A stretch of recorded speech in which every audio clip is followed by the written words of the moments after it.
Assalamualaikum warahmatullahi wabarakatuh. Innal hamdalillah nahmaduhu wa nasta'inuhu wa nastaghfiruh wa natubu ilayh wa na'udzu billahi min shururi anfusina wa min sayyiati a'malina. Man yahdihillahu fala mudilla lahu wa man yudlil fala hadiya lahu. أشهد أن لا إله إلا الله وحده لا شريك له وأشهد أن محمدا عبده ورسوله صلوات الله وسلامه عليه نبينا وحبيبنا محمد صلى الله عليه وعلى آله وصحبه وسلم.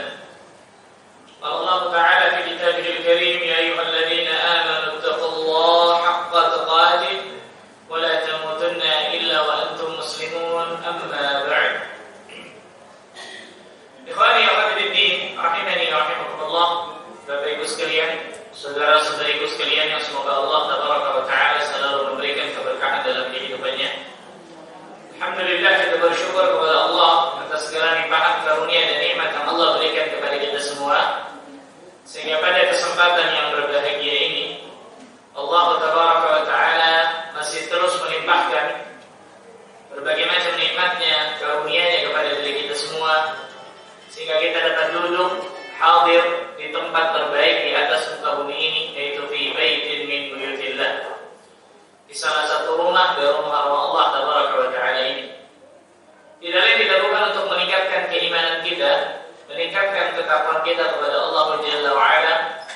Duduk sejenak di majelis ilmu ini, dan semoga Allah tabaraka wa taala selalu berikan ilmu yang bermanfaat kepada kita semua, ya Allah. Amin. Salam dan salam semoga tercurah kepada Rasulina al-Karim, Nabi kita Muhammad sallallahu alaihi wasallam, Nabi akhir zaman, Nabi yang telah membawa kita dari zaman kejahiliahan, dari zaman kebodohan, dari zaman keterasingan akan ilmu, menuju zaman yang terang benderang akan ilmu syar'i, itu zaman sunnah. Bapak Ibu sekalian, pertama-tama saya ingin mengajak bagi diri saya dan kepada kita semua, kita masih berada di hari-hari terbaik di atas muka bumi ini. Maka maksimalkan sisa hari yang ada ini, hanya tinggal beberapa hari, dengan iman dan amal saleh, dengan ketakwaan kepada Allah tabaraka wa taala, dengan meningkatkan ibadah kita, amal saleh kita kepada Allah azza wa jalla. Kalaulah di 10 hari terakhir Ramadan tambah hari terakhir kita akan tambah bersemangat untuk beribadah, maka harusnya di 10 hari ini juga sama seperti itu. Bukan malah ketika mendekati hari ke-10 malah kemudian tambah hilang ibadahnya, tidak. Innamal a'malu bil khawatim, sesungguhnya amal itu tergantung penghujungnya, tergantung akhirnya.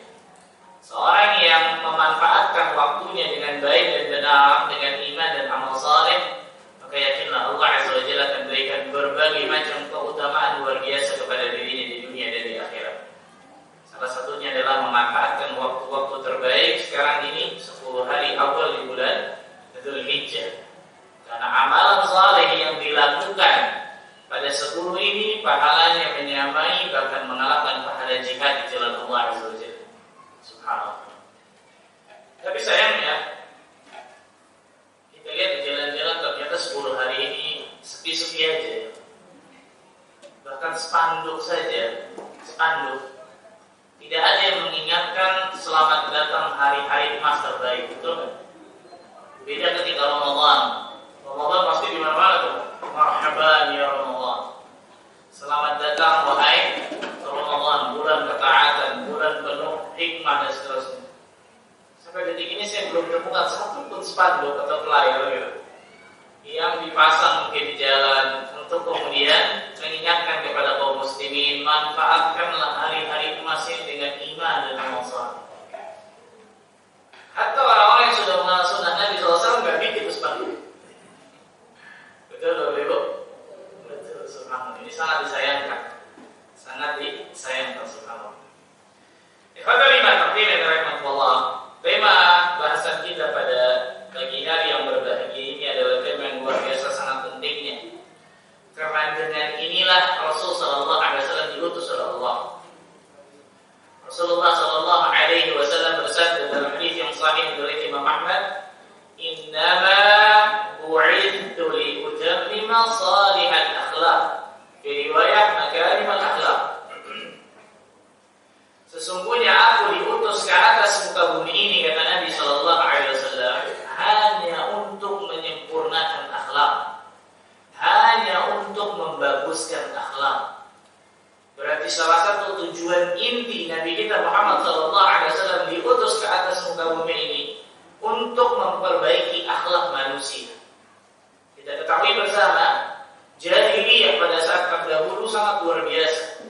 Bahkan bukan cuma masyarakat Arab terdahulu yang sangat luar biasa kejahilannya, moralnya, akhlaknya sangat bobrok, bahkan seluruh dunia pada saat itu, entah itu masyarakat Arab atau di luar Jazirah Arab seperti Persia, Romawi, Habasyah dan seterusnya.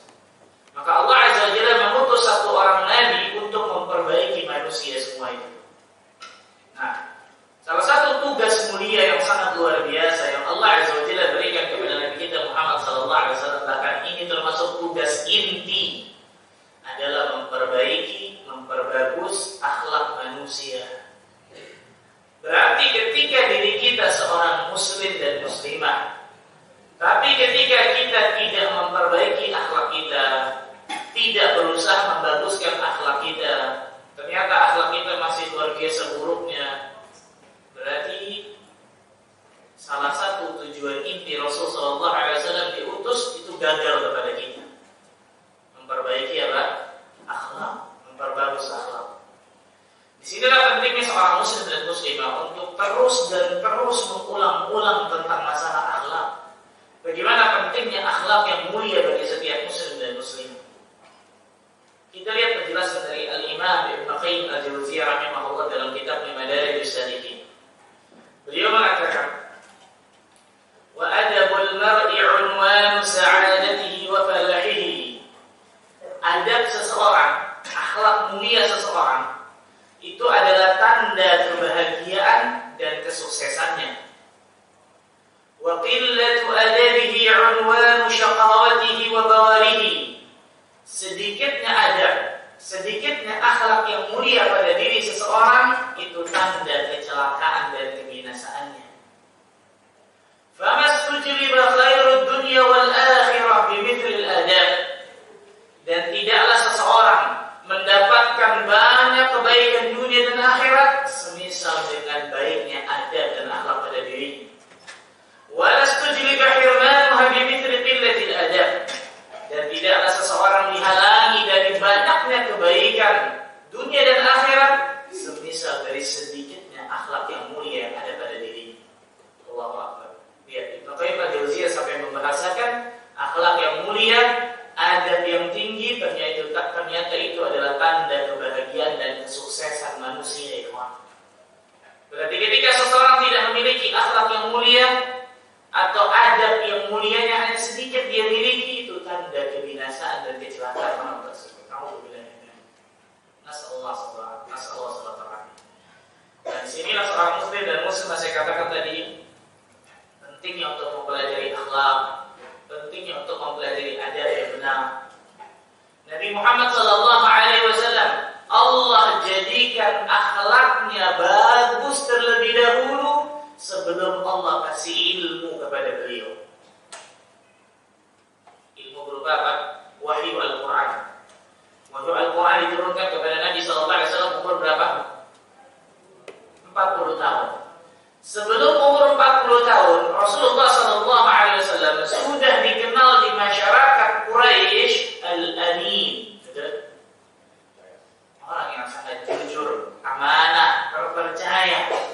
Sebelum Nabi sallallahu alaihi wasallam dikasih ilmu, sebelum Rasul sallallahu alaihi wasallam diturunkan wahyu berupa Al-Qur'an, Allah telah jadikan diri pribadi akhlak Nabi sallallahu alaihi wasallam itu luar biasa mulianya dan diakui oleh orang-orang Quraisy. Makanya banyak para ulama selalu mengajarkan kepada anak-anak mereka, murid-murid mereka, bahkan menekankan bagi diri mereka al-adab qabla al-ilm. Adab sebelum ilmu, akhlak sebelum ilmu. Ini salah satu dalil Nabi Muhammad SAW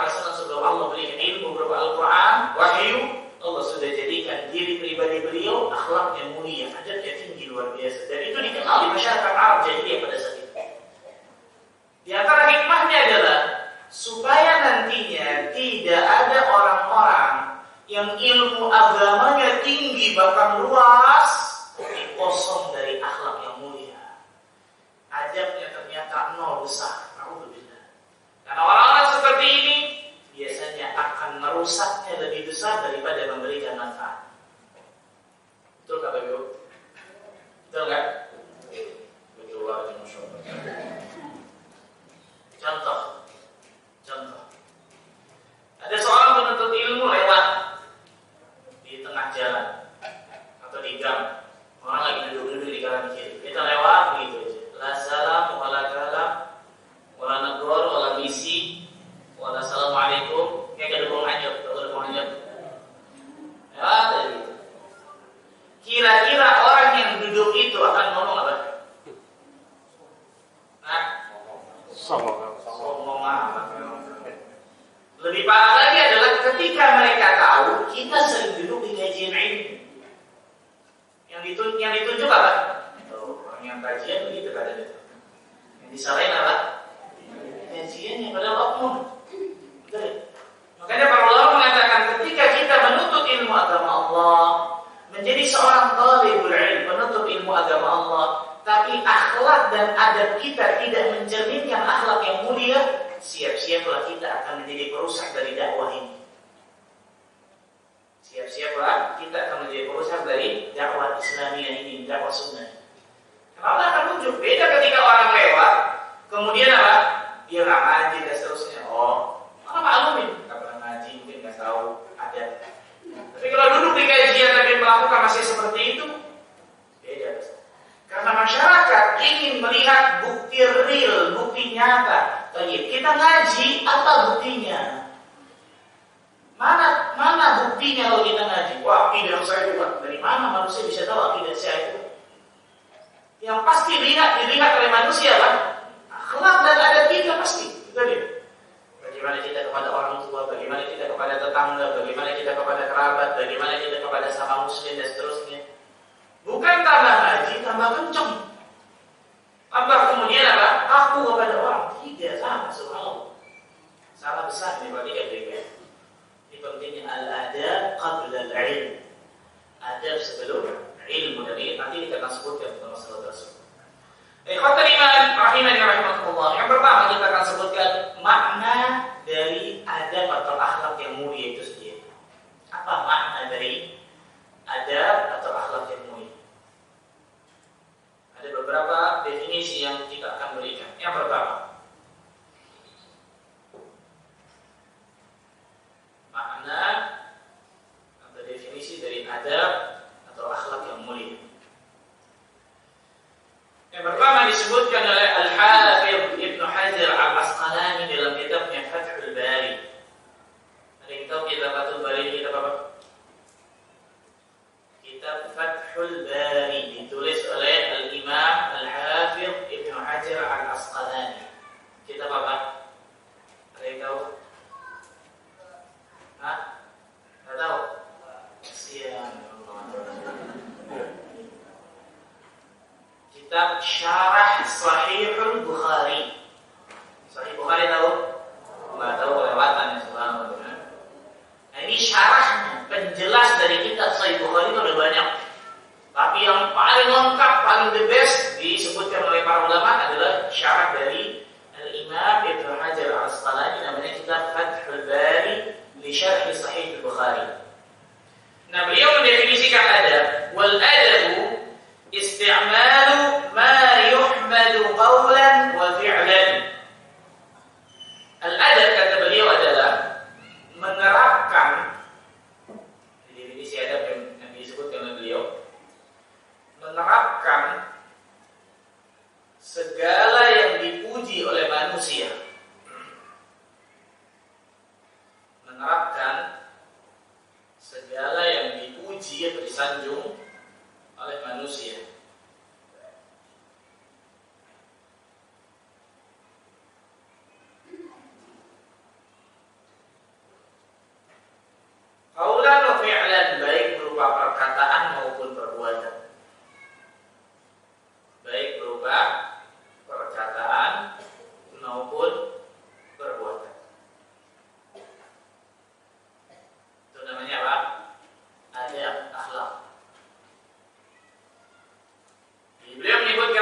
dipuji, disanjung oleh manusia dari segala hal yang baik. Lanjutannya, masih perkataan beliau, lanjutannya. Wa'abbara ba'dhum 'anhu bi annahu al-akhdhu bi makarim al-akhlaq. Lanjutannya kata beliau, sebagian ulama mendefinisikan adab adalah menerapkan akhlak-akhlak yang mulia. Nah, ini perkataan beliau lanjutannya. Masih Ibnu Hajar mengatakan, sebagian ulama mendefinisikan adab adalah menerapkan akhlak-akhlak yang mulia. Pertanyaan, apakah sama atau perbedaan antara adab dengan akhlak? Sama atau beda? Hah? Sama atau beda? Pak, Bu, Pak? Sama kan? Oh, ada khilaf, Masya Allah, di kalangan. Mayoritas ulama mengatakan adab adalah akhlak, akhlak adalah adab. Sama aja, betul ya? Maksudnya apa? Jumhur ulama, mayoritas ulama mengatakan adab ya akhlak, akhlak ya adab. Sebagian ulama, saya katakan sebagian ulama membedakan sedikit antara adab dengan akhlak. Apa itu? Al-adab a'ammu minal akhlak. Sebagian ulama menyebutkan adab itu cakupannya lebih luas, lebih umum daripada akhlak. Contoh, adab makan, adab ketika masuk kamar mandi, adab ketika masuk masjid, adab ketika berhubungan sama manusia, adab ketika dengan macam-macam. Itu kan semua adab, betul ya? Akhlak contohnya ikhlas, gitu ya.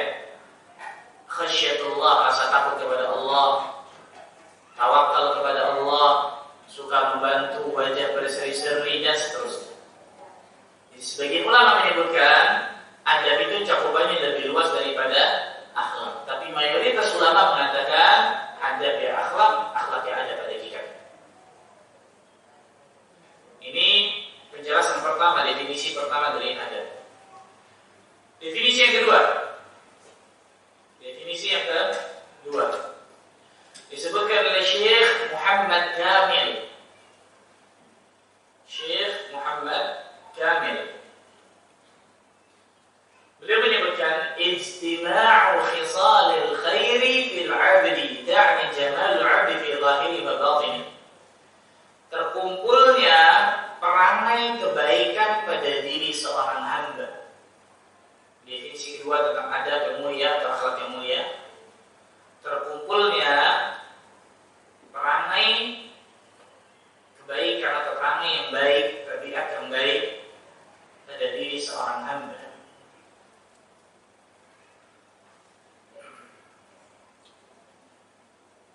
Secara zahir maupun batin. Secara zahir maupun apa? Batin. Terkumpulnya perangai kebaikan atau tabiat baik pada diri seorang hamba secara zahir maupun batin. Berarti yang namanya akhlak bukan cuma yang terlihat. Betul ya? Kan kita bisa melihat orang lain akhlaknya baik yang terlihat doang, betul ya? Ternyata akhlak itu salah satunya apa? Batin, hati seseorang. Contoh, ikhlas, kelihatan nggak? Enggak. Tapi akhlak yang mulia nggak? Yang mulia kepada Allah Azza wa Jalla, jelas itu. Khasyatullah, rasa takut kepada Allah, kelihatan nggak? Enggak. Tawakal kepada Allah, kelihatan nggak? Enggak. Itu semua amalan apa? Hati. Jadi namanya akhlak yang mulia, perangai kebaikan pada diri seorang hamba yang terlihat ataupun yang tidak terlihat, zahirnya ataupun batinnya. Itu definisi akhlak. Yang ketiga, yang ketiga ini definisi akhlak dan termasuk rukun akhlak. Rukun akhlak yang mulia. Definisi yang ketiga dari akhlak yang mulia disebutkan oleh Imam Hasan Al-Basri rahimahullah ta'ala, dan para ulama menyebutkan inilah rukun akhlak yang mulia. Ada tiga. Imam Hasan al-Basri mengatakan haqiqatu husnul khuluq, hakikat akhlak yang mulia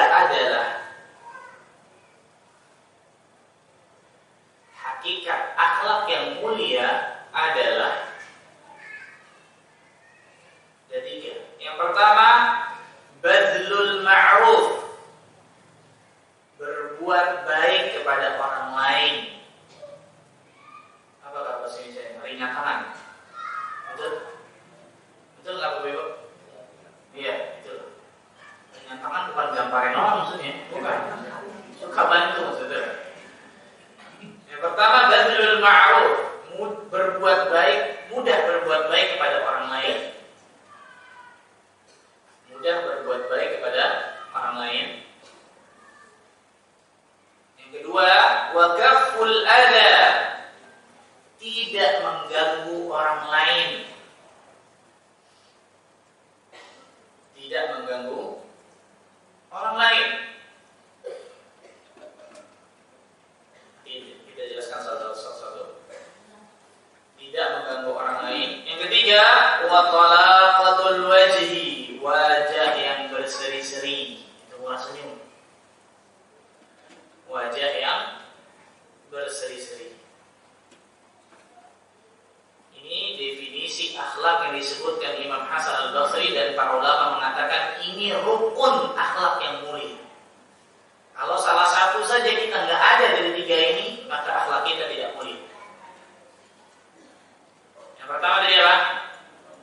Badrul ma'ruf, berbuat kebaikan atau mudah berbuat kebaikan kepada orang lain dengan tangan. Yang kedua, wa kaful adza, tidak mengganggu orang lain. Yang ketiga, wa talaqatul wajhi, wajah yang berseri-seri, itu murah senyum. Yang pertama, mudah membantu orang lain atau ringan tangan. Berarti dia mudah, setia, dia berusaha untuk memberikan kebaikan kepada orang lain apapun itu. Dengan katanya orangnya dermawan. Berarti tidak pelit. Nah, kalau orang pelit berarti akhlaknya apa? Sudah pasti buruk. Karena Rasulullah SAW bersabda dalam hadis yang sahih, tidak akan bersatu selama-lamanya dalam hati orang yang beriman antara bakhil dengan iman. Apa itu bakhil? Pelit, koret, kedekut, pergi, apa lagi itu? Orang yang pelit, yang bakhil tidak mungkin memiliki akhlak yang mulia. Satu, yang pertama sudah gugur. Karena orang kalau sudah bakhil, malas dibantu orang pasti. Dan bakhil ini bukan cuma harta ya, berbagai macam nih. Bakhil masalah harta, bakhil masalah ilmu, bakhil masalah pikiran, tenaga. Alhamdulillah. Nah, orang yang akhlaknya baik, dia akan mudah membantu orang, tangannya ringan. Bantu orang masalah harta mungkin, bantu orang masalah pikiran, ilmu, tenaga, apapun itu. Yang kedua, wa kaful adza, tidak mengganggu orang lain. Yaitu tidak mengganggu orang lain dengan perkataannya, dengan sikapnya, dengan perbuatannya. Subhanallah. Dan yang ketiga, wajah yang berseri-seri, itu murah senyum. Ini menunjukkan, kata para ulama yang ketiga ini, menunjukkan ketawaduan orang itu. Jauh dari sifat sombong, jauh dari sifat ujub. Orang yang ujub dan sombong sudah pasti akhlaknya nggak mulia, akhlaknya buruk sudah pasti. Bagaimana Allah Azza wa Jalla akan berikan keistimewaan kepadanya kalau ternyata dia sombong, melakukan dosa yang luar biasa besar. Ini tiga rukun akhlak disebutkan oleh para ulama, definisi sekaligus rukun akhlak yang mulia. Yang pertama tadi apa? Saya ulang, mudah membantu orang lain, berarti dia orangnya dermawan, tidak pelit, ringan tangan, betul ya? Baik hartanya, tenaganya, pikirannya, dan seterusnya. Yang kedua, tidak mengganggu orang lain, tidak mengganggu perkataan, tidak ganggu orang, perbuatannya tidak ganggu orang. Al-muslim man salima al-muslimuna min lisanihi wa yadihi. Seorang muslim adalah ketika orang muslim lainnya selamat dari keburukan lisannya dan tangannya. Itu muslim tuh. Kalau orang lain tidak selamat dari keburukan dirinya, keburukan tangannya, lisannya, perbuatannya, maka muslimnya dipertanyakan. Kemudian yang ketiga, wajah yang berseri-seri, murah senyum, menunjukkan ketawaduan, jauh dari sifat sombong. jauh dari sifat angkuh, dan seterusnya. Nah, ini definisi akhlak yang mulia sekaligus rukun akhlak yang mulia. Salah satunya saja kita tidak ada, maka akhlak kita belum termasuk akhlak yang apa? Mulia. Ikhwatul iman, rahimani wa rahimakumullah. Al-Imam Ibn Qayyim Al-Jauziyah rahimahullah ta'ala berkata dalam kitabnya Madarijus Salikin, adab secara umum terbagi tiga. Adab secara umum terbagi tiga. Perhatikan nih, nanti ada yang pembagiannya tiga, ada yang pembagiannya dua. Ini secara umum. Secara umum, adab itu terbagi tiga, kata Imam Ibn Qayyim Al-Jauziyah dalam kitabnya Madarijus Salikin. Adab secara umum terbagi tiga. Yang pertama, adab yang paling tertinggi. Adab kepada siapa? Adab kepada Allah. Adab kepada Allah itu adab paling tertinggi. Dan adab kepada Allah ini banyak. Malu kepada Allah, takut kepada Allah, mengerjakan perintahnya, menjauhi larangannya. Dan adab kepada Allah yang tertinggi adalah mentauhidkan Allah, menjauhkan kesyirikan. Itu adab kepada Allah yang paling tertinggi. Berarti orang-orang kafir, orang-orang musyrik yang mereka berbuat kesyirikan, mereka berbuat kekufuran, mau sebaik apapun mereka kepada makhluk, tapi ketika mereka berbuat kesyirikan dan kekufuran, pada hakikatnya mereka tak punya adab. Kenapa? Karena mereka tidak beradab kepada yang paling tertinggi, itu adab kepada Allah, mentauhidkan Allah dan menjauhkan kesyirikan. Nah, banyak orang yang mengatakan, oh, bagus orang kafir adabnya. Iya, itu adab kepada sesama makhluk. Adapun adab mereka kepada Allah mereka tak kerjakan. Padahal itu adab yang paling apa? Tertinggi. Yang kedua, adab kepada Rasulullah Sallallahu Alaihi Wasallam. Yang kedua, adab kepada Rasulullah Sallallahu Alaihi Wasallam. Ini banyak. Tasdiquhu fima akhbar, membenarkan apa yang Rasul beritakan kepada kita. Ta'atuhu fima amar, mentaati apa yang beliau perintahkan kepada kita. Ijtinabu ma naha anhu wa zajar, menjauhkan apa yang beliau larang untuk diri kita. Alla yu'bada illa bima syara', tidaklah kita beribadah kecuali sesuai dengan tuntunan contoh Nabi sallallahu alaihi wasallam. Banyak contohnya. Dan yang paling tinggi ada kepada Rasulullah, beriman kepada Rasulullah dan mengikuti ittiba' Rasul. Berarti orang-orang kafir yang tidak beriman kepada Nabi kita Muhammad SAW, tidak ittiba jelas kepada Nabi Muhammad SAW, pada hakikatnya mereka tidak punya apa? Adab, karena mereka tidak beradab kepada Rasul SAW. Nah, ini adab yang kedua, adab kepada Rasulullah SAW. Yang paling tinggi beriman kepada Rasul dan ittiba kepada Rasul. Baru adab yang ketiga nih. Nah, adab kepada sesama makhluk. Nah, ini yang biasanya kita ketahui. Ini biasanya orang menilai orang lain, Masya Allah, adab sama akhlaknya bagus ya. Nah, biasanya nilai yang ketiga nih, betul ya? Yang dilihat orang yang ketiga nih biasanya. Adab kepada sesama makhluk. Ini banyak. Adab kepada orang tua, adab kepada teman, adab kepada kerabat, adab kepada saudara, adab kepada tamu, adab kepada tetangga, adab kepada guru, ada kepada rumah Allah, ada kepada jamadah, kepada benda mati, ada adabnya. Luas, cakupannya luas. Nah, biasanya orang menilai akhlak dan adab kita biasanya ketiga nih, karena yang kelihatan biasanya ketiga, betul ya? Oh baik ya orangnya, kenapa baik? Sering naktir saya. Oh yang pantas, Masya Allah. Coba nggak naktir, nggak baik akhlaknya tuh ya. Maksudnya orang lain kayak tadi contoh lewat, nggak salam, nggak ngomong, nggak misi, itu kan yang ketiga, akhlak kepada orang lain, betul ya? Ada kepada orang lain, pada sesama makhluk. Dan itu yang biasa dilihat oleh manusia. Ini pembagian adab disebutkan oleh Imam Ibn Qayyim Al-Jauziyah secara umum.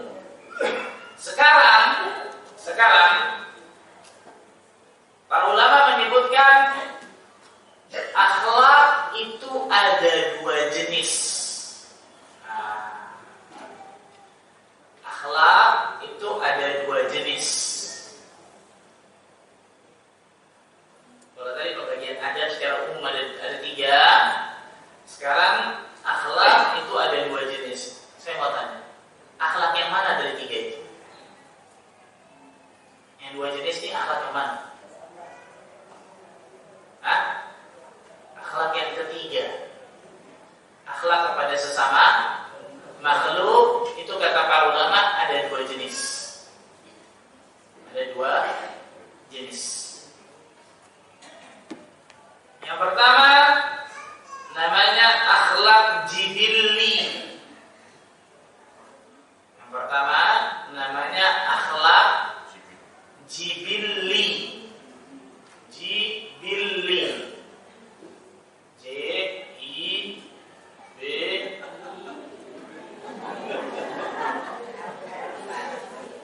takut salah. Akhlak jibilli. Apa itu akhlak jibilli? Watak asli, bawaan. Watak apa? Asli. Watak asli yang memang Allah kasih kepadanya. Nah, ini namanya akhlak apa? Jibilli. Yang pertama ini macam-macam Bapak Ibu sekalian. Ada orang-orang yang akhlak jibillinya ini banyak yang bagus. Ada orang-orang yang akhlak jibillinya setengah-setengah, sedang. Ada banyak yang bagus, ada juga banyak yang gak bagus. Ada orang-orang yang akhlak jibillinya itu ternyata sedikit dong yang bagus, yang banyak apa? Yang buruk. Rasulullah SAW bersabda, Abdullah bin Mas'ud berkata, ini perkataan Abdullah bin Mas'ud, tapi kata para ulama ini dihukumi seperti hadits Nabi. Kenapa? Karena nggak ada ruang ijtihad di sini. Abdullah bin Mas'ud berkata, Innallaha qasama bainakum akhlaqakum kama qasama bainakum arzaqakum. Sesungguhnya Allah Azza wa Jalla membagi akhlak kepada kalian sebagaimana Allah membagikan rezeki kepada kalian. Gimana Allah membagikan rezeki kepada kita? Ada yang rezekinya apa? Banyak. Ada yang rezekinya apa? Sedang. Ada yang rezekinya apa? Syarat. Sedikit, betul ya? Nah, Allah membagikan akhlak yang baik kepada manusia sama seperti Allah membagikan rezeki kepada manusia. Ada yang rezekinya banyak, ada yang sedang, ada yang sedikit. Makanya kenikmatan besar ketika orang-orang yang memang sudah Allah jadikan akhlak bawaannya, watak aslinya banyak yang baik, itu nikmat besar. Itu pemberian Allah. Dzalika fadlullahi yu'tihi man yasha. Itu adalah karunia yang Allah berikan kepada orang-orang yang Allah kehendaki, yang Allah pilih. Contoh. Ada orang-orang yang memang terkenal dengan apa? Sabarnya luar biasa, masya Allah. Betul? Akhlak yang baik ya dong? Akhlak yang baik luar biasa itu. Ada orang-orang yang terkenal, masya Allah, dia apain aja sabar aja, masya Allah. Tapi ada orang-orang yang ternyata gak sabar, ternyata temperamental, betul ya? Nah, orang-orang yang Allah berikan kesabaran ini, cetakannya memang begitu, betul ya? Watak aslinya memang seperti itu pemberian Allah kepada orang ini. Ini namanya akhlak jibilli.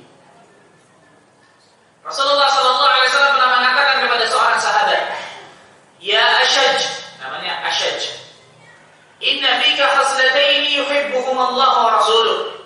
Pada dirimu ada dua akhlak, ada dua perangai yang dicintai oleh Allah dan Rasul. Al-hilmu wal-ana, ketenangan dan juga apa? Sikap sabar, lemah lembut. Mendengar ini, Asyad bertanya, wahai Rasulullah SAW, apakah kedua perangai tersebut hasil usahaku atau pemberian Allah memang kepadaku? Maka Rasulullah SAW mengatakan, Balillahu jabalaka alaihima. Allah yang telah menjadikan kedua perangai itu ada pada dirimu. Berarti langsung pemberian siapa? Allah yang kasih. Maka Asyad mengatakan, Alhamdulillahilladzi jabalani ala khuluqaini yuhibbuhum Allah wa Rasulullah. Segala puji bagi Allah yang telah menjadikan dua perangai yang dicintai Allah dan Rasulnya sebagai watak asli. Berarti ada orang-orang yang memang akhlak mulianya itu banyak, masya Allah. Ada ternyata akhlak mulianya sedang, nggak banyak, tengah-tengah, 50-50. Ada orang-orang yang akhlak mulianya cuma sedikit. Nah, pertanyaan, ketika ada orang-orang yang akhlak mulianya diberikan oleh Allah cuma sedikit, apakah berarti dia tidak bisa merubahnya? Begitu aja sampai mati? Enggak. Ada jenis akhlak yang kedua, namanya akhlak muktasab. Namanya akhlak muktasab. Apa itu muktasab? Diusahakan, dilatih, diperjuangkan. Itu muktasab. Untuk bisa mendapatkannya harus ada usaha, harus ada perjuangan, harus dilatih, harus dibiasakan. Ini muktasab. Contohnya tadi, orang-orang yang Allah jadikan memang ternyata tipikalnya temperamental, mudah marah, sumbu pendek. Atau jangan nggak ada sumbunya, masya Allah, meledak. Kerjaannya malu terus banget. Bukan berarti orang tersebut nggak bisa jadi penyabar. Tidak. Rasulullah SAW mengatakan apa? Man yatasabbar yusabbirullah. Barang siapa yang berusaha dengan sekuat tenaga menjadikan dirinya sabar, Allah yang akan kasih kesabaran kepadanya. Allah yang akan jadikan dia seorang penyabar. Nah, berarti ada apa? Usahanya, ada latihannya, ada perjuangan untuk menjadikan dirinya sabar. Padahal mungkin dirinya tipikalnya bukan penyabar. Beda seperti yang pertama tadi, betul ya? Ada satu orang, Bapak Ibu sekalian, tipikalnya kayak gini, temperamental luar biasa. Kerjaannya kalau di jalan berantem aja, masya Allah. Berantem supir mikrolet, membajai, subhanallah, macam-macam. Kemudian orang ini baca hadis ini, man yatasabbar yusabbirullah. Barang siapa yang berusaha untuk menjadikan dirinya sabar, Allah yang akan kasih kesabaran kepadanya. Allah yang akan jadikan dia penyabar. Ketika dia baca hadis ini, maka dia azamkan dalam dirinya, dia tekadkan, ya Allah, saya ingin jadi orang penyabar. Apa yang terjadi? Hari itu ada aja yang mau menjadikan dirinya meledak marah. Apa ini? Ujian. Nah, mulai kelas masa nggak diuji, betul ya? Dari kelas 1 ke kelas 2 diuji, kelas 2, kelas 3 diuji, SD ke SMP diuji, SMP, SMA diuji. Ini mulai kelas, dalam pandangan Allah nggak diuji? Nggak bisa. Ketika dia mengazamkan, bertekad kuat untuk jadi orang sabar, hari itu ada aja yang bikin dirinya meledak luar biasa. Ada aja. Tapi setiap dia mau marah, dia ingat hadis tersebut. Dan Allah takdirkan hadis itu pendek yang dia ingat. Man yatasabbar yusabbirullah. Man yatasabbar yusabbir. Dia ingat kepada hadis itu, ingat lagi kepada hadis itu. Dia tahan mungkin sampai merah luar biasa. Apa yang terjadi? Yang tadinya kerjaannya di jalan berantem terus, sekarang untuk membunyikan klakson di jalan saja nggak pernah dikerjakan. 180 derajat berubah, betul ya? Berarti harus ada apa? Usaha yang maksimal. Harus ada perjuangan untuk merubah akhlak kita. Dan ini bantahan bagi orang-orang yang mengatakan, sudah, saya tabiatnya memang seperti ini watak saya. Mau terima syukur, nggak terima udah. Salah ini. Kalau gitu untuk apa adanya nasihat? Untuk apa Allah turunkan Al-Quran? Untuk apa Allah utus Nabi kita Muhammad SAW? Orang-orang Quraisy jahiliyah, siapa yang nggak tahu Quraisy luar biasa jahiliyah, kerasnya hati mereka. Anak perempuan mereka, saking malunya mereka berani untuk mengubur hidup-hidup kok, betul? Tapi ketika mereka kenal Islam, menjadi khairun nas, menjadi manusia yang paling apa? Terbaik. Berubah kan? Berubah. Maka subhanallah, Allah a'lam bishawab. Setahu saya, mungkin bisa tanya kepada psikolog atau psikiater, setahu saya tidak ada yang bisa merubah karakter, watak, tabiat asli manusia kecuali agama. Kecuali agama. Orang merubah watak aslinya, karakternya, tabiat kebiasaannya yang buruk mungkin agama yang bisa berubah. Umar bin Khattab radhiyallahu anhu, siapa yang kenal Umar ketika Quraisy luar biasa keras gitu, betul ya? Tapi ketika masuk ke dalam Islam, ketika beliau jadi tangisan beliau dalam sholat terdengar sampai saf paling belakang, disebutkan oleh sahabat Syaddad ibn Aus. Jadi Syaddad ibn Aus sholat di paling belakang ketika Umar jadi imam, jadi khalifah. Apa kata Syaddad? Aku mendengar isak tangis Umar bin Khattab padahal aku berada di saf paling belakang. Ini satu orang yang ketika di Quraisy mungkin nggak pernah nangis gitu. Tapi ketika masuk dalam Islam, mendapatkan hidayah Al-Quran dan juga As-Sunnah, jadi orang yang paling cengeng tanda kutip di hadapan Allah, bukan di hadapan musuh Allah. Orang yang paling takut kepada Allah luar biasa. Manusia terbaik setelah Nabi dan Rasul, Abu Bakar, Umar bin Khattab radhiyallahu anhu. Berubah kan? Berubah. Nah, perhatikan baik-baiknya Bapak-Ibu nih, ikhwan dan akhwat sekalian. Ketika kita ingin menjadi pribadi Muslim terbaik, maka rubah akhlak kita satu persatu. Karena jarang dari manusia yang semua akhlaknya semuanya bagus semuanya. Rasulullah SAW bersabda, dari setiap 100 onta hanya satu yang sempurna. Berarti kurang lebih 100 orang cuma satu yang akhlaknya semuanya baik. Itu manusiawi.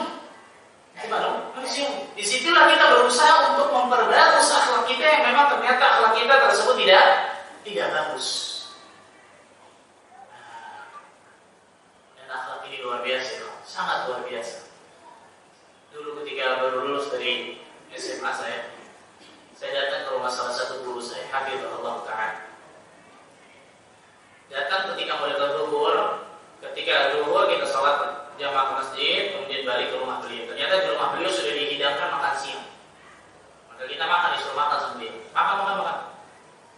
Tiba-tiba datang teman bisnisnya, karena ustadz ini seorang ustadz dan seorang pebisnis. Tiba-tiba datang teman pebisnisnya yang lucu orangnya. Datang, kemudian disuruh makan sama ustaz tersebut. Makan juga, ditanya, nanti datang pakai apa kok? Bisa pakai motor lagi nggak pakai? Oh enggak, saya pakai taksi ustaz.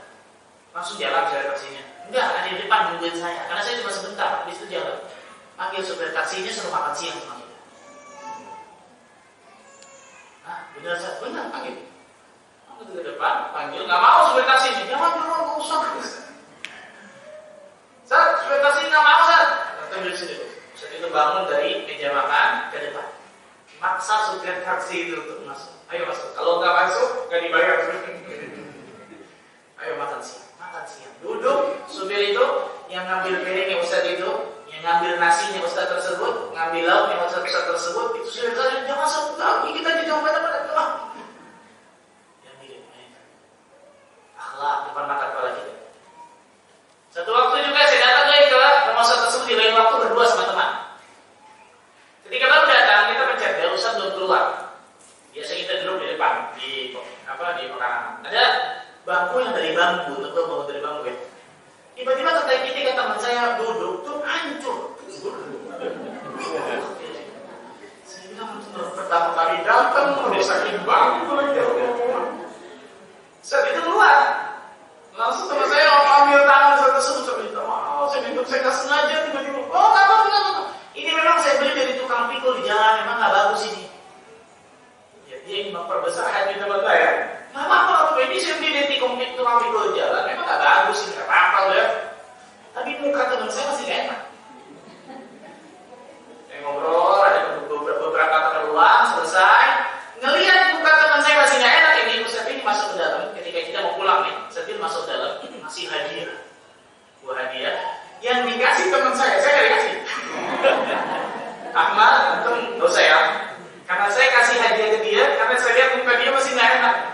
Antum jangan merasa bersalah. Ini hadiah saya kasih untuk antum supaya antum tidak merasa bersalah dan anak nggak ada apa-apa sama sekali dengan kamu ini gampang. Syukur akhlak. Akhlak yang mulia. Syekh Abdul Razak Ibn Abdul Muhsin Al-Badr ketika ngajar dalam kelas ketika ngabsen ada satu nama yang lucu, saya lupa namanya. Ada satu nama yang lucu diceritakan oleh temannya. Ketika ada nama yang lucu tersebut, Syekh memberikan jokesnya sehingga ketawa satu kelas. Biasa, nggak ada masalah.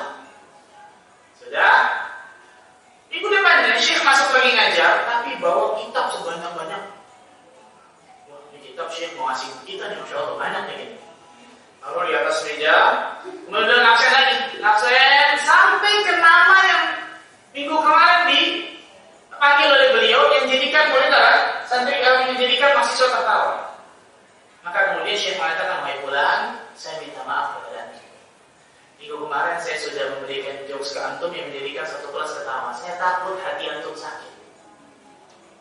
Maka saya hadiahkan kitab-kitab ini supaya kepada antum supaya antum mau maafkan saya. Akhlak. Apa? Akhlak. Teman-teman di kelas mengatakan, "Syekh, enggak apa-apa nama sini gitu, enggak apa-apa, yang penting saya dapat kitab di sini." Akhlak luar biasa.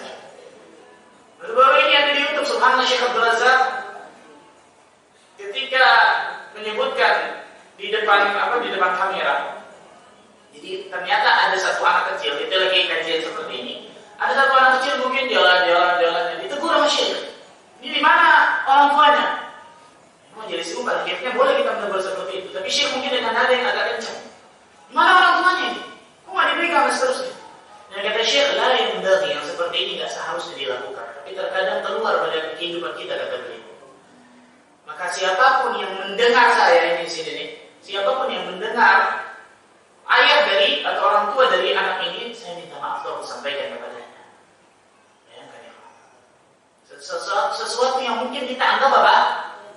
Remeh, kecil, tapi lihat bagaimana orang saleh, akhlak istimewa, masya Allah. Makanya para ulama mengatakan, di antaranya al-Imam Abu Hanifah al-Hikayat 'anil ulama wa mujalasatuhum ahabbu ilayya min katsirin min al-fiqh. Cerita-cerita para ulama duduk bersama orang-orang yang berilmu itu lebih aku sukai daripada aku menguasai beberapa bab ilmu fikih. Kenapa? Li'annaha adabul qaumi wa akhlaquhum. Karena dalam kisah-kisah mereka ketika duduk bersama mereka itu banyak sekali adab dan akhlak luhur yang kita dapatkan luar biasa. Betul. Jadi saya ingin memberikan apa? Memberikan motivasi kepada kita nih. Ketika mungkin akhlak kita bisa tadi Allah takdirkan ternyata kita orang yang bakhil, pelit, korek, kedekut, merkih, apalagi itu. Maka berusahalah untuk menjadi orang yang dermawan. Gimana caranya? Setiap hari sedekah. Walaupun setiap hari 1.000, 2.000 real. Betul ya? Setiap hari sedekah. Ada satu orang sebenarnya itu ngomong pada Ustaz, "Ya Ustaz, saya ini orang kaya raya, tapi bakhil banget. Saya bingung suami." Tapi jujur, masya Allah, pada Ustaz ini. Saya mau sedekah, ada di dalam hati saya, nanti miskin, nanti ini. Apa kata Ustaz ini? Engkau setiap hari sedekah walaupun beberapa, walaupun 1.000, 2.000, 5.000. Oh gitu Ustaz? Nah, nanti beberapa bulan saya ketemu, saya tanya. Maka orang ini kemudian melakukan apa yang disampaikan Ustaz tersebut. Dia sedekah. Dan sedekah itu ternyata ditingkatkan. Nanti 1.000, nanti 2.000, nanti 3.000, nanti 5.000, terus subhanallah, kan gitu ya. Sampai kalau nggak salah 6 bulan setelah itu Ustaz tersebut bertemu dengan satu orang ini. "Ustaz, sekarang saya sedang cari tanah, saya ingin bangun masjid insyaallah." Ya, 100 orang belajar, betul ya? Harus diusahakan ya Pak. Harus diusahakan. Kalau nggak akhlak kita kalau tidak dipaksakan untuk menjadi baik, ya begitu terus. Hawa nafsu manusia akan cenderung kepada apa?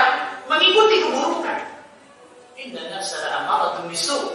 Sesungguhnya hawa nafsu akan selalu mengarahkan kepada apa? Keburukan. Yang terutama kepada pasangan suami istri ini. Pasangan hidup kita nih, suami ke istri, istri ke suami. Ketika kita ngaji, tambah berilmu akan ilmu agama Allah, harusnya tambah baik ke pasangan hidup kita. Rasulullah sallallahu alaihi wasallam bersabda, "Khairukum li ahlihi wa ana khairukum li ahlihi." Sebaik-baik kalian adalah orang yang paling baik kepada keluarganya, dan aku, kata Nabi sallallahu alaihi wasallam, adalah orang yang paling baik kepada keluargaku. Kalau kita termasuk orang baik, ikhwan, maka harusnya orang yang paling pertama mendapatkan kebaikan kita siapa? Keluarga kita, jelas. Anak istri kita, pasangan hidup kita. Bukan yang lain. Kalau yang baik-baik. Saya lihat banyak, subhanallah. Ketika di luar sama temannya bisa ketawa dan seterusnya, di dalam rumah salah. Subhanallah. Maka pulang dari sini, saya kasih PR nih Bapak Ibu. Apa PR-nya? Tanya kepada pasangan hidupnya, suami ke istri, istri ke suami, bagaimana akhlak saya di mata Anda? Tanya nanya, keluar tentang, oh siap ya, 1, 2, 3. Ini bukan mencari aib, tidak. Tapi apa? Dengan niat memperbaiki.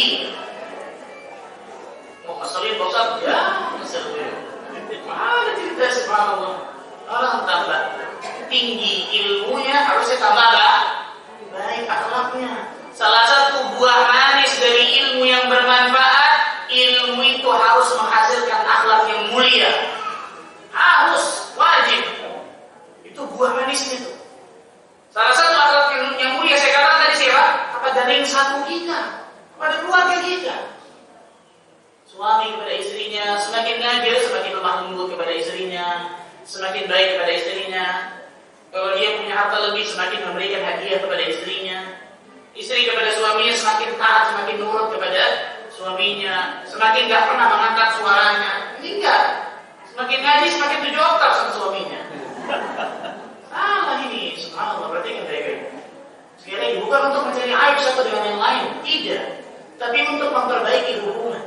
Karena subhanallah, banyak kita lihat hubungan rumah tangga yang kandas hancur berantakan karena masalah-masalah sepele luar biasa.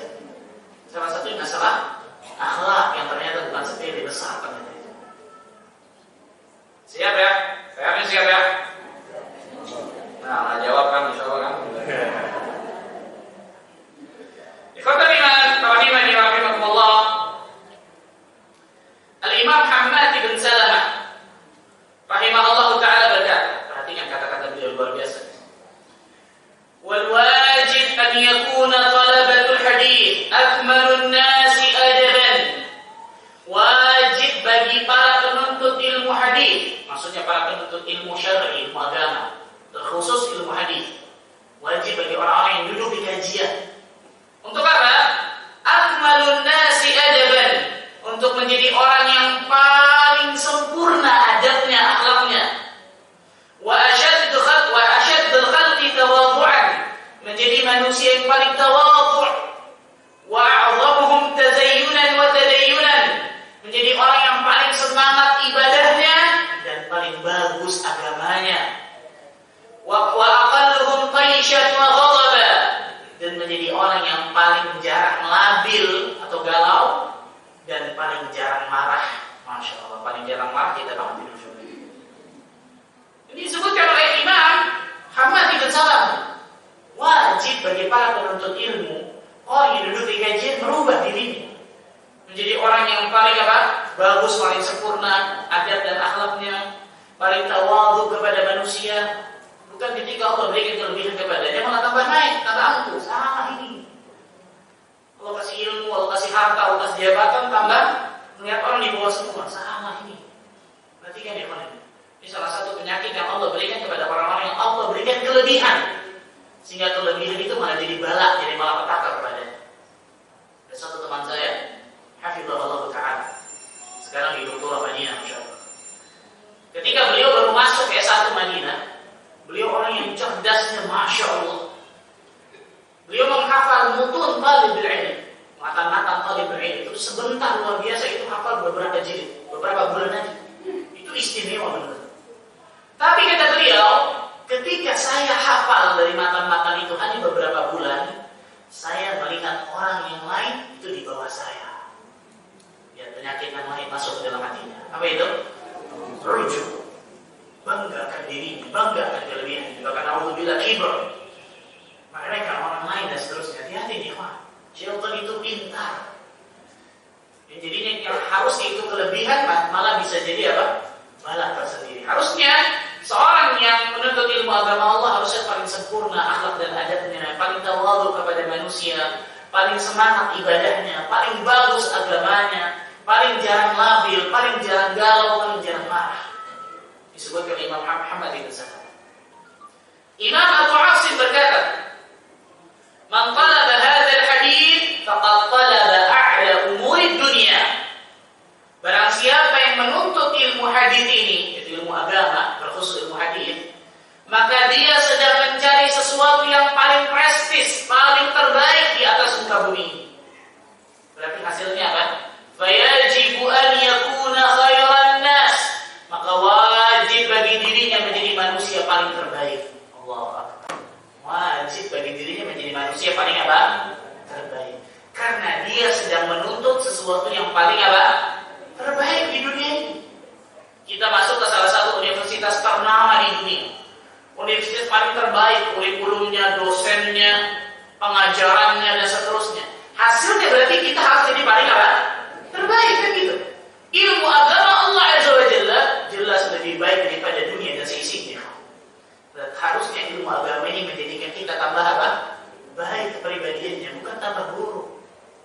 Nanti kan baik, tambah keras hati kita, tambah tidak kasih sayang kepada makhluk, tambah kasar kepada manusia. Ini bukan ilmu yang bermanfaat ya. Dan ilmu yang bermanfaat itu ya ta'athar fil qalb, pasti akan memberikan pengaruh bagi hati seseorang. Ketika hati seorang sudah berpengaruh menjadi baik, maka insyaallah ta'ala akan berpengaruh kepada seluruh anggota tubuhnya tersebut. Itu akhlak yang mulia, itu ilmu yang bermanfaat. Dan itu tidak menunggu waktu lama. Jadi banyak orang kan berdari apa? Saya kan baru ngaji, baru bosan. Baru berapa tahun? Baru 5 tahun. 5 tahun sudah baru juga.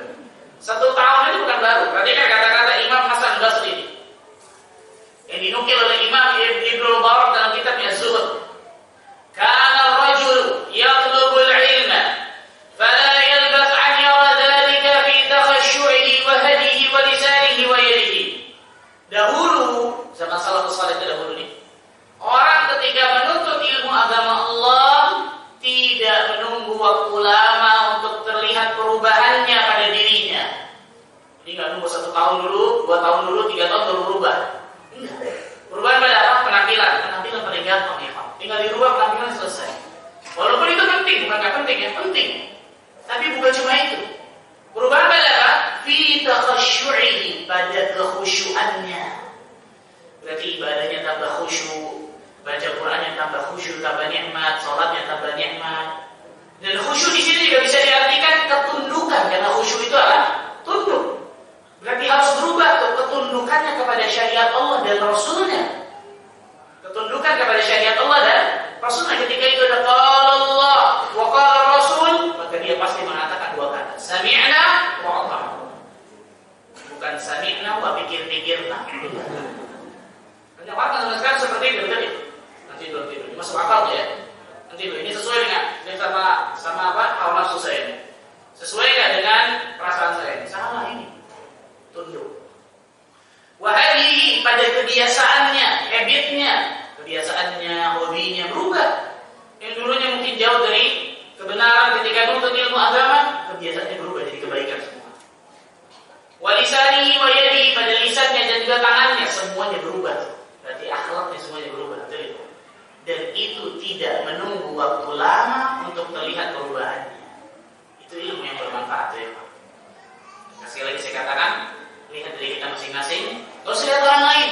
Gak usah lihat dia masih kurang terus maju juga apa kayak gitu. Gak usah lihat hiburan. Jari ini biasanya pintar menunjuk orang, tapi gak bisa menunjuk diri kita sendiri. Nanti kan baik-baik ya Pak. Ulama salaf terdahulu ketika mereka datang ke kajian 1 jam, 2 jam atau berjam-jam, mereka semua tujukan kepada diri mereka tuh nasihat-nasihat itu, bukan kepada orang lain. Perhatikan, berapa banyak ayat yang sudah kita ketahui ilmunya, bahkan berapa banyak ayat yang sudah kita hafal, berapa banyak hadis yang sudah kita tahu ilmunya, bahkan berapa banyak hadis yang sudah kita hafal, berapa banyak kita datang ke kajian, apakah itu semua tambah menjadikan diri kita berakhlak mulia atau tidak? Tambah menjadikan kita beramal saleh, mengamalkan ilmu yang kita ketahui atau tidak? Tambah menjadikan diri kita mempunyai rasa takut kepada Allah atau tidak? Tambah menjadikan hati kita membesarkan akhirat, mengecilkan dunia atau sebaliknya? Perhatikan ya, lihat diri kita, muhasabah diri kita masing-masing. Karena ilmu yang bermanfaat itu tidak menunggu waktu lama untuk terlihat perubahan pada diri. Ini disebutkan oleh Imam Hasan Al-Basri rahimahullahu ta'ala. Karena itu Syekh Muhammad bin Shalih Al-Utsaimin rahimahullahu ta'ala mengatakan, talibul ilmi idza lam yatahalla bil akhlaqil fadilah fa inna talabahu lil ilmi la fa'idata fihi. Seorang penuntut ilmu ketika dia tidak menghiasi dirinya dengan akhlak yang mulia, maka menuntut ilmunya enggak ada manfaatnya, enggak ada faedah untuk dirinya. Allahu akbar. Perkataan keras luar biasa, tegas banget. Karena saya katakan tadi apa? Salah satu buah manis dari ilmu yang bermanfaat, ilmu itu harus menghasilkan apa?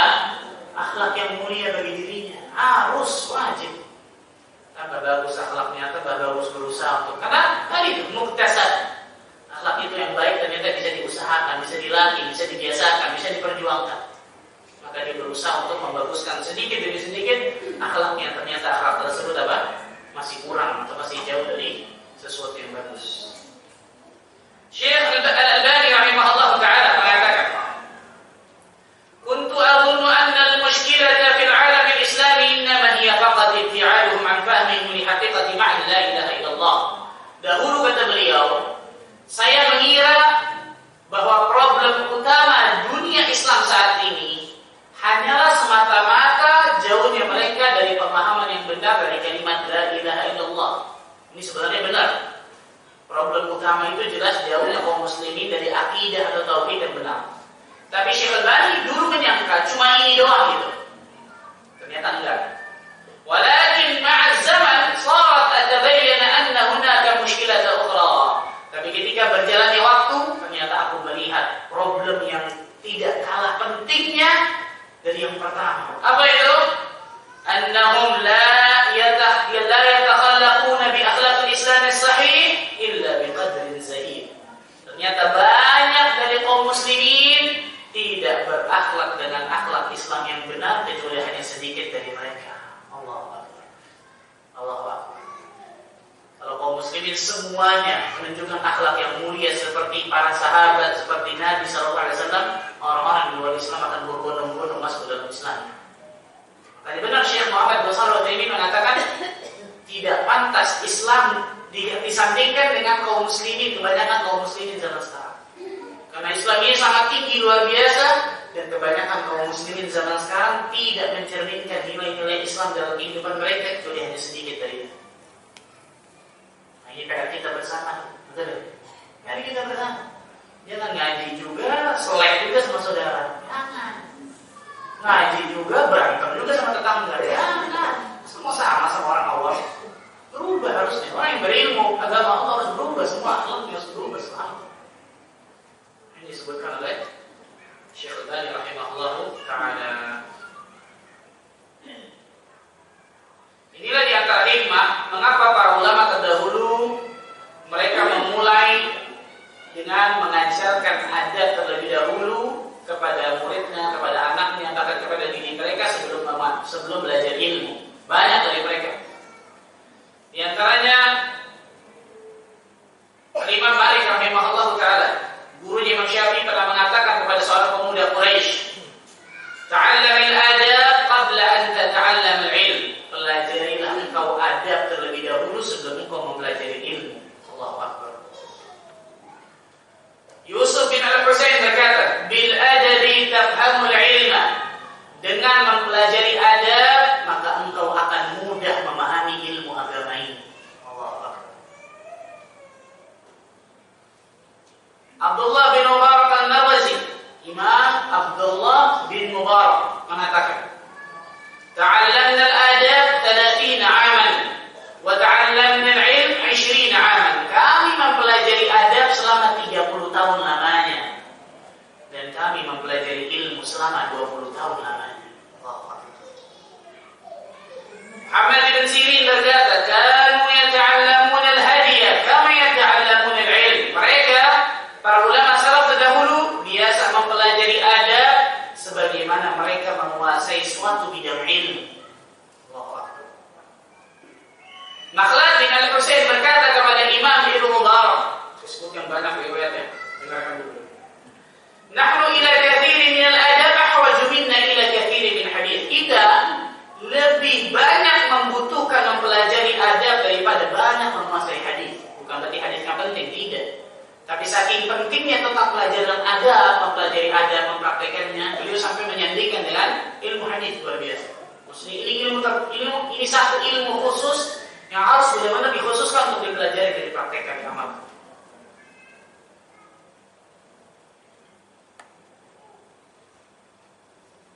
Dikisahkan, nah ini menarik, oleh Imam Ahmad bin Sinan tentang majelisnya Imam Abdurrahman bin Mahdi. Imam Abdurrahman bin Mahdi ini salah satu gurunya Imam Ahmad bin Hanbal yang terang yang madhab. Karena Abdurrahman bin Mahdi la yatahaddath fi majlisih. di majelis Imam Abdurrahman bin Mahdi tidak ada satupun orang yang berani berbicara ketika beliau menyampaikan kajian. Tidak ada orang berbicara. Wala yaqumu ahad, tidak ada seorang pun yang berdiri. Wala yubarri'u fihi qalam, tidak ada seorang pun yang meruncingkan penanya, meruncingkan pensil. Wala yatabassamu ahad, bahkan tidak ada satupun yang tersenyum. Ini ada nggak tersenyum ini? Subhanallah. Itu luar biasa di majelis ini. Karena Imam Abdurrahman bin Mahdi ini terkenal orang yang guru yang sangat dhabit, disiplin benar-benar. Ketika ada sedikit saja yang dilihat sesuatu yang buruk di majelisnya, beliau menutup majelisnya, kemudian mengatakan assalamualaikum, ambil sendal, jalan pulang ke rumah. Kalau sekarang diterapkan saja seperti ini, nggak ngajar-ngajar kita masyarakat. Allahu Akbar, luar biasa masyaallah. Imam Malik rahimahullah taala ketika masih kecil, Imam Malik kecil, disebutkan oleh ibunya, ya Malik, idhab faktubul ilm. Wahai Malik, kemarilah engkau, kemudian pergi, tulislah ilmu. Maka ibuku memakaikan kepadaku pakaian mismarah. Mismarah itu satu jenis pakaian yang terkenal pakaian ulama zaman dulu. Kemudian meletakkan peci di atas kepalaku, kemudian meletakkan sorban di atas peci tersebut. Kemudian ibuku berkata, ya Malik, idhab faktubul an. Wahai Malik, sekarang kau pergi, tuntutlah ilmu sana. Idhab ila Rabi'ah wahfadil Quran. Pergi engkau ke Rabi'ah dan hafalkan Al-Quran dari Rabi'ah. Ini salah satu guru Imam Malik di kota Madinah, namanya Rabi'ah ibnu Abi Abdurrahman. Pergi engkau ke Rabi'ah, hafalkan Al-Quran. Fata'allam min adabihi qabla ilmihi. Pelajarilah adabnya terlebih dahulu sebelum kau pelajari ilmunya. Ini ibunda yang saleh, luar biasa. Memberikan wasiat kepada anaknya seperti itu. Allahu Akbar. Maka para orang tua jangan ragu untuk marah karena Allah. Garis bawah kata-kata saya ini. Jangan ragu untuk marah karena Allah ketika melihat pelanggaran kepada anaknya. Salah satunya pelanggaran terhadap apa? Akhlak dan adab. Ketika ada pelanggaran akhlak dan adab anaknya, mungkin kepada siapapun, orang yang lebih tua mungkin, atau kepada orang tuanya, jangan ragu untuk marah karena Allah. Lihat, marahnya karena Allah, diperhatikan baik-baik. Jangan ragu untuk marah karena Allah. Kenapa? Karena itu marah yang terpuji. Marahnya karena Allah Azza wa Jalla ketika melihat seperti itu. Karena kalau tidak, maka akhlak buruk itu akan terus kemudian berkembang kepada anak tersebut. Salah satu yang menjadikan anak tersebut ketika besar nggak mau dikasih tahu, susah dinasehati. Karena dari kecilnya ternyata orang tuanya selalu membenarkan semua perbuatan ini. Sama nih, perhatikan baik-baik. Berkata Imam Az-Zahabi, karena yajtami'u fi majlis Ahmad Zahra 5,000 atau yazidun. Yang menghadiri majelis Imam Ahmad itu sekitar ada 5.000 orang lebih. Ya kurang lebih, ini kan 3.000 ya, kurang 2.000 sekarang. Yang menghadiri majelis Imam Ahmad itu ada 5.000 orang lebih. 500 yaktubun, 500 diantaranya menulis hadis dari Imam Ahmad. Jadi dulu kan nggak ada speaker dulu ya. Imam Ahmad ketika bilang an fulan ibn fulan, yang ini akan ngomong teriak ke belakang. An fulan ibn fulan. Yang belakang akan teriak ke belakang. An fulan ibn fulan terus sampai belakang. 5.000 orang. Nah, yang nulis itu sekitar 500 orang. Berarti sisanya apa ya? Wal baqun yata'allamuna minhu husnal adab was-samt. Sedangkan sisanya mengambil contoh keluhuran adab dan akhlak Imam Ahmad bin Hanbal rahimahullah ta'ala. Allahu Akbar. Benar banget ya. Mengambil keluhuran akhlak dan adab Imam Ahmad. Dan ini semua tidak bukan gurunya siapa? Nabi kita Muhammad sallallahu alaihi wasallam yang akhlaknya dipuji dalam Al-Qur'an, wa innaka la'ala khuluqin 'azim. Dan sesungguhnya engkau ya Muhammad benar-benar memiliki akhlak yang sangat mulia, budi pekerti yang sangat luhur. Dan Allah Azza wa Jalla mewajibkan diri kita menjadikan Nabi sallallahu alaihi wasallam sebagai uswatun hasanah. Suri tauladan yang baik dalam segala hal, dalam masalah akidah, dalam masalah ibadah, dalam masalah akhlak, dalam masalah muamalah, dalam masalah dakwah, semua. Jadi jangan tebang pilih. Akidah dia langsung enggak diambil, sama. Akidah dia muamalah enggak diambil. Sama. Menjadikan Nabi sallallahu alaihi wasallam sebagai suri tauladan yang baik pada segala hal. Ini tentang pentingnya adab dan akhlak. Si panjang mari lihatnya. Belum kita bahas tentang keutamaan akhlak yang mulia. Belum kita bahas tentang kiat-kiat untuk menjadikan akhlak kita mulia. Insyaallah taala pada gelombang selanjutnya insyaallah. Bismillah. Wallahu taala bisawab. Silakan 15 menit untuk bersoal jawab bagi yang ingin bertanya.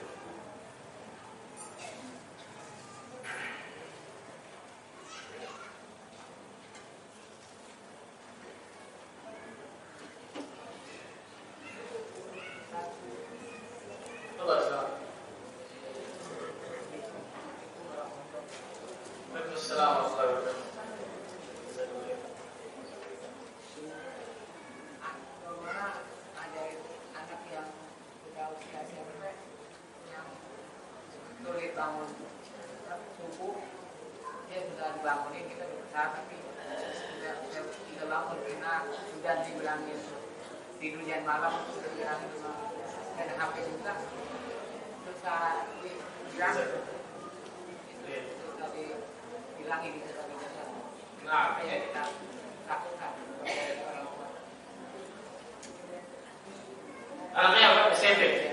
Nah, yang pertama, ini kewajiban bagi para orang tua mengajarkan adab, akhlak, ibadah kepada anak itu sejak dini. Sejak apa? Sejak dini. Bukan hanya ketika besar, tapi sejak kecil. Maka seharusnya bagi seorang orang tua mengajarkan anak tersebut tentang adab akhlak, agar mereka beribadah, agar mereka sholat di berjamaah di masjid.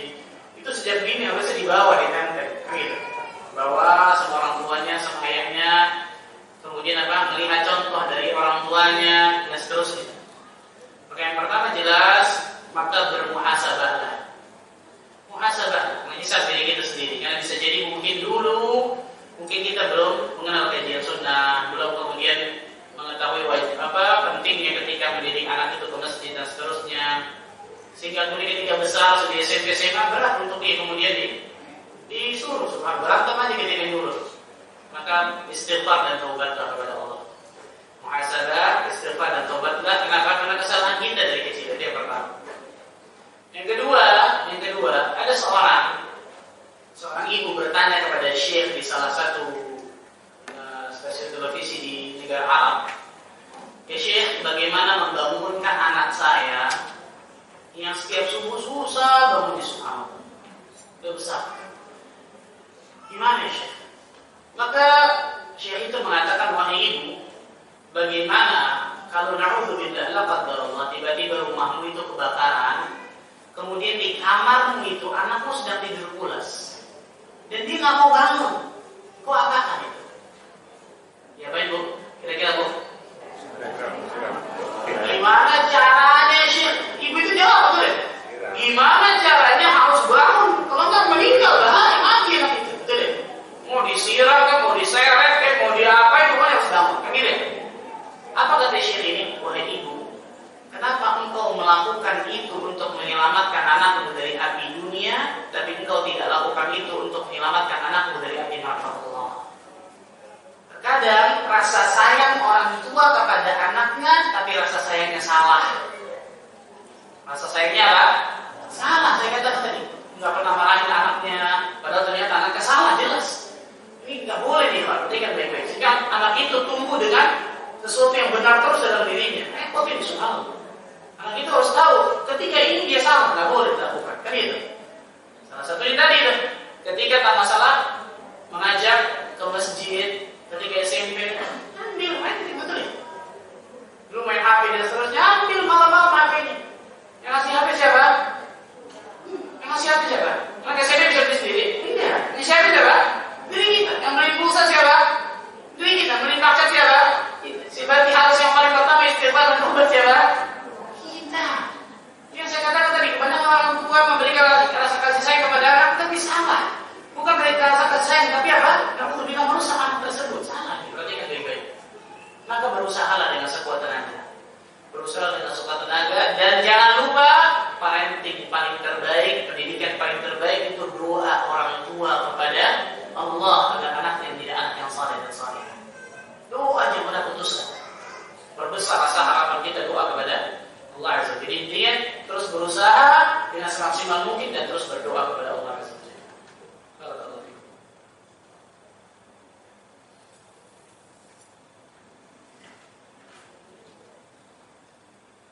Assalamualaikum warahmatullahi wabarakatuh. Bagaimana tetap berakhlak mulia, akhlak baik kepada orang tua, terkhusus ibu yang pernah melakukan keburukan lainnya. Bagaimana cara untuk tetap ikhlas berbakti walau hati sakit? Nah, perhatikan nih. Kita berbakti kepada orang tua yang paling terpenting, motivasi utamanya karena ini perintah Allah dan Rasulnya, titik. Bukan karena take and give. Bukan karena kemudian dia memberikan kebaikan, maka kita berikan kebaikan. Salah satunya betul itu. Tapi pertanyaan, misal orang tuanya nggak berikan kebaikan kepadanya, apakah berarti dia tidak berbakti pada orang tuanya? Iya, betul ya. Saya berbakti pada orang tua saya karena ini perintah Allah dan Rasulnya dan dibalik di surga Allah. Selesai titik. Itu motivasi utamanya. Walaupun hatinya sakit tadi, ibunya pernah melakukan suatu keburukan tadi, hatinya sakit. Saya melakukan ini walaupun berat, subhanallah, karena ini perintah Allah dan Rasulnya dan saya harapkan surga di sini. Titik, selesai. Kalau motivasinya itu, insya Allah mudah kita jalani. Awalnya mungkin berat, betul. Tapi lama-kelamaan sekali, 2 kali, 3 kali, ini perintah Allah dan Rasulnya, surga di belakangnya ini. Ini perintah Allah dan Rasulnya, saya didapatkan surga.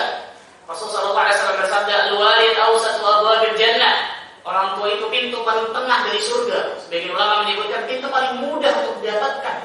Masa pintu paling mudah kita nggak dapatkan, subhanallah. Walaupun ketika orang tua kita berbuat kesalahan, berbuat keburukan misal, itu urusan dirinya dengan Rabbul Alamin. Apalagi ketika dia sudah bertobat mungkin, subhanallah, maka kewajiban kita seorang anak untuk berbakti pada orang tuanya tersebut. Nah, saya berbakti pada orang tua saya karena ini perintah Allah dan Rasulnya dan dibaliknya surga Allah. Itu sudah motivasi paling terbesar harusnya.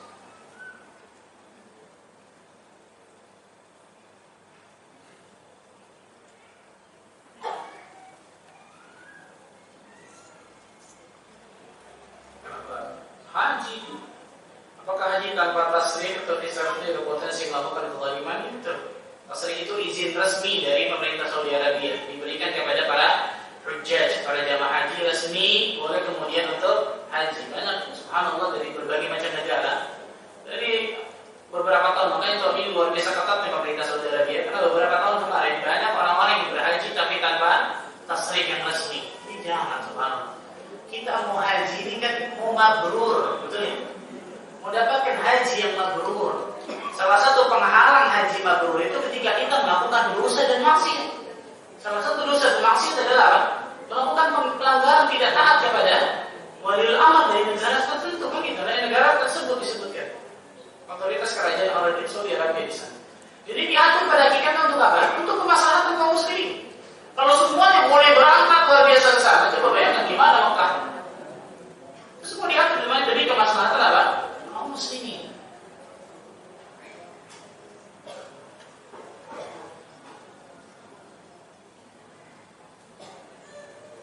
Assalamualaikum Ustaz. Assalamualaikum warahmatullahi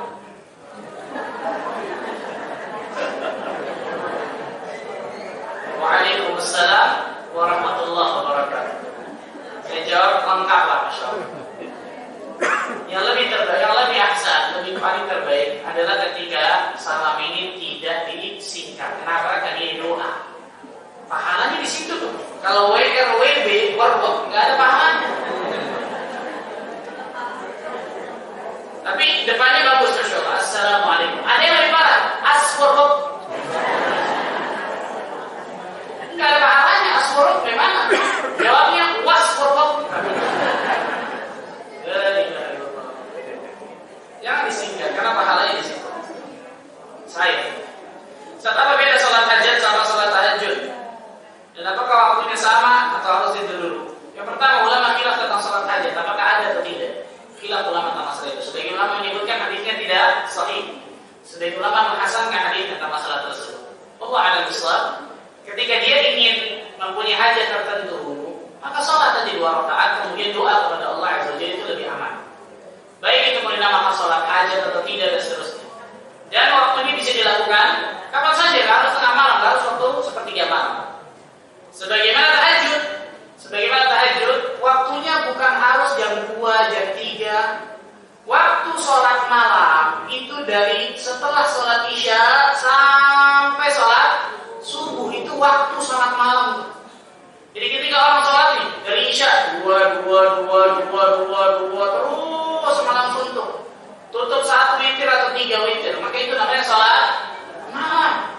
Jadi nggak harus tidur dulu, nanti bangun jam 2, itu paling afdal di sepertiga malam ketika Allah Azza wa Jalla turun ke langit dunia. Tapi nggak harus. Abu Bakar As-Siddiq sholat malamnya sebelum tidur. Umar bin Khattab sholat malamnya karena badannya kuat, beliau sholat malamnya sepertiga malam gitu. Dan paling terpenting dari sholat malam ini adalah adwamuha wa in qalla, dawam, rutin, konsisten walaupun itu sedikit. Jadi jauh lebih baik, misal Bapak Ibu sebelum tidur ambil wudu. Sebelum tidurnya ambil wudu, kemudian sholat 2 rakaat sholat malam, tutup 1 witir, atau sholat 1 rakaat witir, misal yang paling rendah, paling bawah. Tapi ini tidak pernah ditinggalkan seumur hidupnya. Ini lebih bagus, lebih afdal daripada ketika Ramadan jam 2 malam bisa datang ke masjid, 1 Syawal hilang tuh sholat malam. Betul? Amal yang paling dicintai Allah yang dawam, konsisten, walaupun itu apa? Sedikit. Jadi namanya sholat malam itu nggak harus jam 2, jam 1, jam 3, itu paling afdal, betul, paling utama. Tapi nggak harus. Dan ketika orang mau melakukan itu biasanya harus tadarruj, bertahap dulu, betul ya? Nggak tiba-tiba langsung, wah saya mau bangun malam, insya Allah jam 2, benar, 11 rakaat, wah masya Allah, panjang, bagus. Habis itu tahun depan lagi baru bangun. Jangan, lebih bagus kemudian apa? Mengkonsistenkan walaupun itu apa? Sedikit. Jadi tidak harus seperti malam. Atau sebelum subuh misal, sekarang subuh jam 4:30 misal, dibangun jam 4 misal, atau dibangun 3:30 misal. Kemudian apa? Dia sholat sedapatnya, 2 tutup witir 1 atau 3, silakan. Tapi yang penting apa? Mengkonsistenkan amal. Apakah sholat istikharah harus sepertiga malam juga? Tidak. Kapan pun istikharah? Kapan pun istikharah. Jadi nggak harus malam. Boleh ketika duha, ketika siang dan seterusnya. Dan bagaimana kita tahu kalau doa istikharah kita dikabulkan oleh Allah? Kecenderungan hati biasanya. Yang pertama kecenderungan hati. Yang kedua Allah mudahkan ke arah yang memang Allah berikan kemudahan. Yang terbaik menurut Allah Azza wa Jalla. Jadi nggak harus ketika istikharah cuma apa? Mendapat jodoh doang. Perhatikan nih, orang istikharah cuma seumur hidup sekali. Ketika mau nikah, apa kata para sahabat? Karena Rasul sallallahu alaihi wasallam yu'allimuna istikharah kama yu'allimuna suratan minal Qur'an. Atau kama qala. Rasul sallallahu alaihi wasallam biasa mengajarkan kami tentang salat istikharah dan doa istikharah ini sebagaimana beliau mengajarkan kami Al-Qur'an. Berarti apa? Sering. Istikharah itu fi kulli umur, dalam segala perkara. Mau mengambil atau tidak, mau melepaskan atau tidak, mau mendapatkan ini atau tidak, itu semua fi kulli umur. Dalam setiap perkara selalu. Dan biasanya Allah akan berikan kemudahan yang memang Allah berikan yang terbaik kemudahan ke situ. Nah, bismillah. Assalamualaikum warahmatullahi wabarakatuh. Waalaikumsalam warahmatullahi wabarakatuh.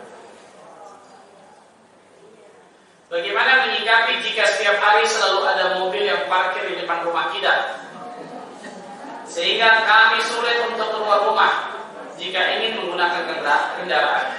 Insya Allah anak tidak keberatan jika ada yang parkir mobil di depan rumah jika memang ada kerabat yang hadir, tidak setiap saat. Yang bersangkutan parkir mobil di depan rumah karena di parkir mobil sudah ada mobil. Dan jika suaminya pergi dinas membawa mobil, istrinya tetap parkir di depan rumah. Walaupun parkir di depan rumahnya kosong. Setiap melihat mobil itu, bagaimana ya? Setiap melihat mobil itu, ya Allah, masya Allah, pahalaan. Kira-kira begini gimana? Nah, alhamdulillah pahalaan, masya Allah. Ada sebaliknya, batu dilempar. Sekarang ada kata orang yang menuntut ilmu agama Allah harus berubah akhlaknya. Kalau kita pakai nafsu nih, berantem pasti nih. Ketika kita sudah misal, kalau mau baik-baik datang,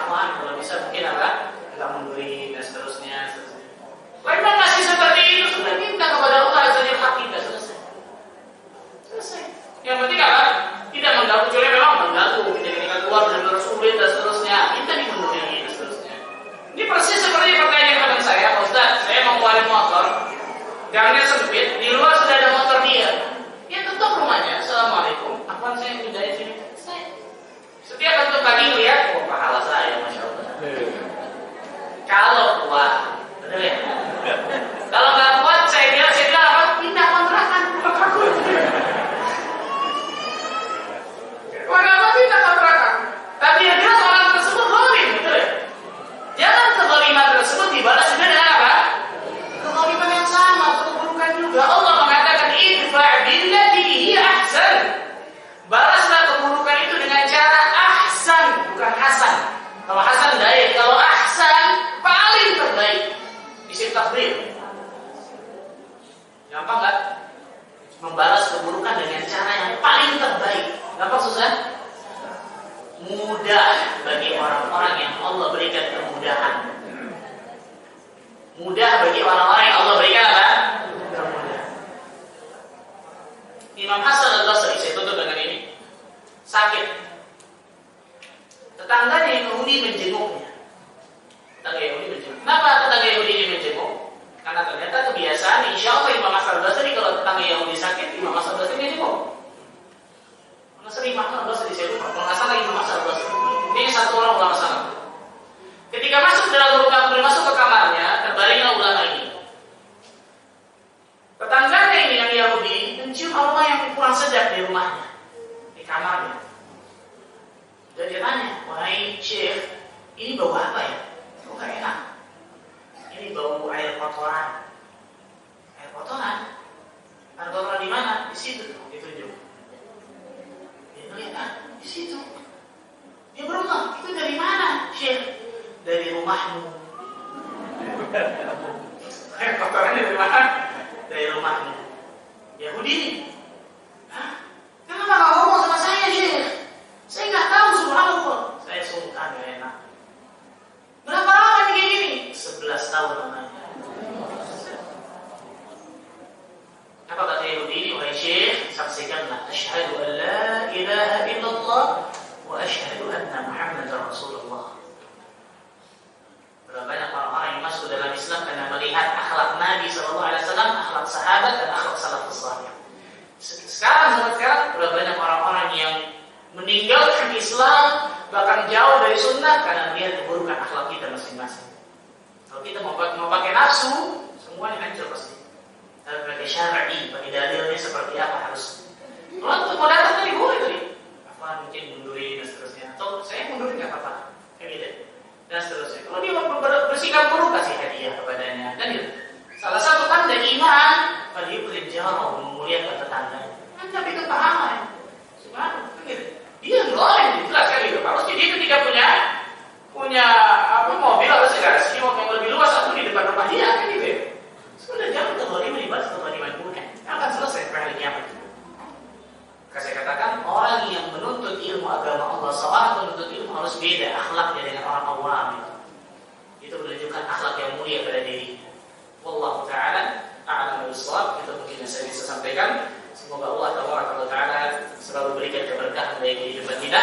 Semoga Allah jadikan kita termasuk golongan Allah yang selalu Allah berikan hidayah taufik untuk meniti shiratal mustaqim sampai nantinya Allah wafatkan kita semua dalam keadaan husnul khatimah. Barakallahu fikum. Subhanallah bihamdika asyhadu an la ilaha illa anta